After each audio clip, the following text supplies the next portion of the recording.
சென்னை பெருங்குடியில் சுற்றுச்சூழல் பூங்கா அமைவதற்கு அப்பகுதி மக்கள் எதிர்ப்பு தெரிவித்திருக்கிறார்கள். மாநகராட்சி சார்பில் நடைபெறும் கருத்து கேட்பு கூட்டத்தில் அப்பகுதி மக்கள் அப்பகுதியில் சுற்றுச்சூழல் பூங்கா அமைவதற்கு எதிர்ப்பு தெரிவித்திருக்கிறார்கள்.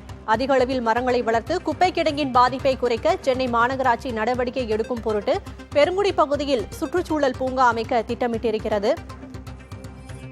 கூடுதல் விவரங்களை வழங்குவதற்காக செய்தியாளர் பாலவெற்றிவேல் இணைந்திருக்கிறார். பாலவெற்றிவேல், சுற்றுச்சூழல் பூங்கா அமைக்க அப்பகுதி மக்கள் எதிர்ப்பு தெரிவித்திருக்கிறார்களே, என்ன காரணம்? சக்தி, பெருங்குடியில் உள்ள குப்பை கிடங்கில் 225 ஏக்கர் பரப்பில் குப்பை கொட்டுவதற்கான இடம் அமைக்கப்பட்டிருக்கிறது. கடந்த 30 ஆண்டுகளுக்கும் மேலாக பெருங்குடி குப்பை கிடங்கை தான் தென் சென்னை பொதுமக்கள் பிரதானமாக குப்பை கட்டும் இடமாக இருக்கிறது.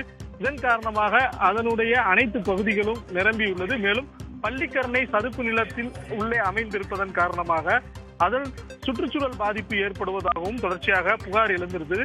இந்நிலையில் சென்னை மாநகராட்சியின் சார்பாக பெருங்குடி குப்பை கிடங்கில் உள்ளே பல்லுயிர் பூங்கா ஒன்றை அமைக்கலாம் என திட்டமிடப்பட்டது. குப்பைகளை அகற்றுவது, மறுசுழற்சி செய்வது என்கிற திட்டத்தின் அடிப்படையில் பயோ மைனிங் மற்றும் உள்ளே இது போன்ற ஒரு பல்லுயிர் பூங்கா அமைக்கலாம் என திட்டமிடப்பட்டு 93 ஏக்கருக்கு திட்டம் வரையறை செய்யப்பட்டது. இந்நிலையில் அந்த திட்டத்திற்காக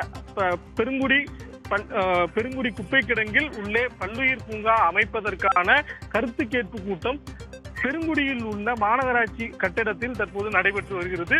அதில் சோழிங்கநல்லூர் சட்டமன்ற உறுப்பினர் அரவிந்த் ரமேஷ் மற்றும் சென்னை மாநகராட்சியின் துணை ஆணையர் சங்கர்லால் குமாவத் உள்ளிட்டோர் கலந்து கொண்டுள்ளனர்.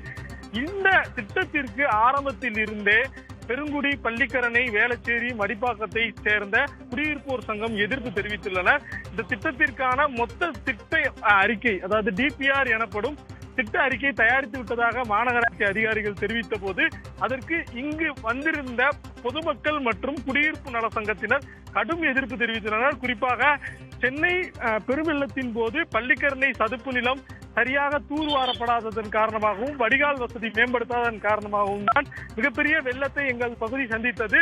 மேலும் 93 ஏக்கருக்கு பல்லுயிர் பூங்கா அமைத்தால் அங்கு தண்ணீர் வெளியேறுவதற்கான வாய்ப்பு இருக்காது, சுற்றுச்சூழல் பாதிக்கப்படும் என்கிற கருத்தை அவர்கள் வெளிப்படுத்தி தற்போது எதிர்கோஷங்கள் எழுப்பி வருகின்றனர். சக்தி, விவரங்களுக்கு நன்றி பாலவெற்றிவேல்.